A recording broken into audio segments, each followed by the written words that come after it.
नमस्कार दोस्तों, आप देख रहे हैं नमो भारत न्यूज। मैं हूं शुक्ला। दोस्तों, दुनिया को लग रहा था कि चीन और भारत के बीच कुछ दिनों से कोई सीधी भिड़ंत नहीं हुई, तो चीन और भारत का मसला शांत हो गया है। मगर भारत ने चीन को जो पटकनी दे रखी है, उसके बाद से ही चीन बिलबिलाया हुआ है और रोज नए पैतरे चल रहा है। इस बार जो उसने हरकत की है, उसके बाद भारत के लिए एक बहुत बड़ी मुसीबत खड़ी होने वाली है, जिसमें वो अगर कामयाब हो गया तो आप समझिए कि भारत को बांधने में चीन कामयाब हो जाएगा। मगर क्या यह पूरी खबर, उससे पहले आपसे अनुरोध है कि इस वीडियो को आप आज व्हाट्सएप और फेसबुक के जरिए ज्यादा से ज्यादा शेयर करें। कमेंट बॉक्स में आप लिखिए कि मोदी है तो मुमकिन है।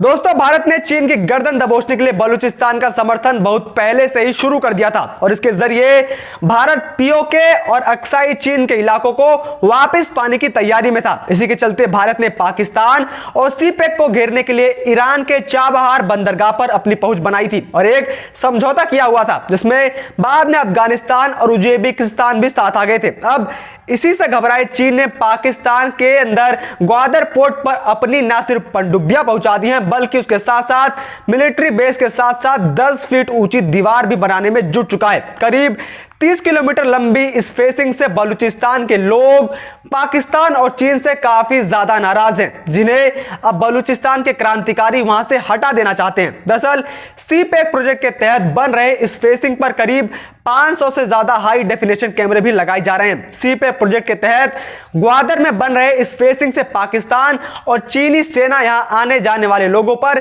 कड़ी निगरानी रखना चाहती है, जिससे मीडिया या फिर किसी ह्यूमन राइट एक्टिविस्ट की आने से उसे रोका जा सके और बलूचिस्तान के लोगों के विरोध को इसी प्रकार से दबाया जा सके। सीपेक अथॉरिटी ने सीपेक और ग्वादर में स्पेशल सिक्योरिटी डिवीजन के 15,000 सैनिकों को तैनात किया है, जिसमें 9,000 पाकिस्तानी आर्मी के जवान हैं और 6,000 चीनी सैनिक हैं। इनका मकसद प्रोजेक्ट के साथ साथ चीनी इंजीनियर को बलूचिस्तान के क्रांतिकारियों से सुरक्षा देना भी है। चीन ग्वादर में मिलिट्री बेस बनाकर बड़ी संख्या में पीएलए सैनिकों की तैनाती करना चाहता है। ग्वादर एयरपोर्ट का इस्तेमाल भी चीन अपने फाइटर जेट्स को तैनाती के लिए करना चाहता है। ग्वादर पोर्ट अरब सागर के किनारे बना हुआ है। यह पाकिस्तान के बलूचिस्तान में है। यहां पर बड़े पैमाने पर अलगाववादी आंदोलन चल रहा है। साल भर में ग्वादर पोर्ट को चीन से जोड़ने वाले सीपेक यानी कि चीन पाकिस्तान इकोनॉमिक कॉरिडोर पर 6 से बड़े हमले हो चुके हैं। इन हमलों में कई पाकिस्तानी सुरक्षा कर्मियों की जान भी जा चुकी है। बलूचिस्तान के लोग इस इलाके में चीन की सक्रियता से गुस्से में हैं। ग्वादर पोर्ट रणनीति तौर पर बेहद अहम है। यह जिस जगह पर है, वहां से होकर दुनिया का 35% कच्चा तेल गुजरता है। अब चीन ग्वादर पोर्ट के जरिए सीपेक होते हुए कच्चे तेल का आयात करने की तैयारी में है। इससे उसके तेल टैंकर्स को हिंद महासागर से होकर नहीं गुजरना पड़ेगा। चीन ने पाकिस्तान के ग्वादर पोर्ट पर इसी वजह से अरबों डॉलर का निवेश किया हुआ है, लेकिन अब इसकी सुरक्षा की चिंता में इमरान और जिनपिंग के हाथ पांव फूलने लगे हैं, क्योंकि बलूचिस्तान की आजादी को भारत का मूक समर्थन प्राप्त है। बलूचिस्तान के लोग इस इलाके में चीन की बढ़ती सक्रियता से बेहद ही गुस्से में है।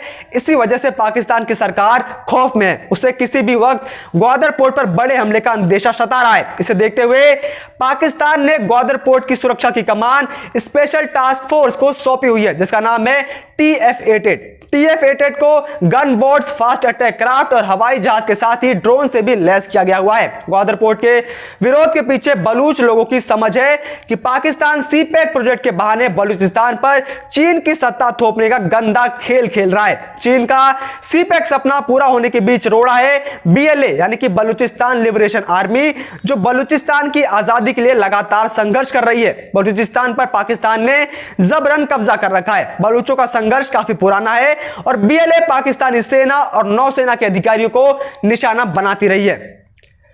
तो वहीं चाबहार पोर्ट की चीन की अरब सागर में मौजूदगी को चुनौती देने के लिहाज से भी भारत के लिए मददगार साबित हो रहा है और चीन पाकिस्तान में ग्वादर पोर्ट को विकसित कर रहा है। ग्वादर पोर्ट की चाबहार पोर्ट से सड़क के रास्ते केवल 400 किलोमीटर की दूरी है, जबकि समुद्र के जरिए यह दूरी महज 100 किलोमीटर ही बैठती है। इस तरीके से ग्वादर और चाबहार पोर्ट को लेकर भी भारत और चीन के बीच एक टक्कर है। इसके अलावा रणनीतिक लिहाज से भी ग्वादर पोर्ट में चीनी मौजूदगी भारत के लिए एक दिक्कत पैदा कर सकती है। ऐसे में चाबहार पोर्ट में भारत का होना फायदेमंद है और इसीलिए भारत ने 2016 में ही चाबहार से संबंधित डील ईरान से कर ली थी। साथ ही उज्बेकिस्तान से अफगानिस्तान तक आने वाली पहले से मौजूद रेल लाइन को भी चाबहार तक भारत तैयार ही कर रहा है, जिससे भारत की पहुंच पाकिस्तान को छुए बिना ही मिडल एशिया तक पहुंच जाएगी। साथ ही इस तरीके से अफगानिस्तान, उज्बेकिस्तान और ईरान तक बने इस रेल लिंक से इन देशों की सीधे हिंद महासागर तक पहुंच जाएगी।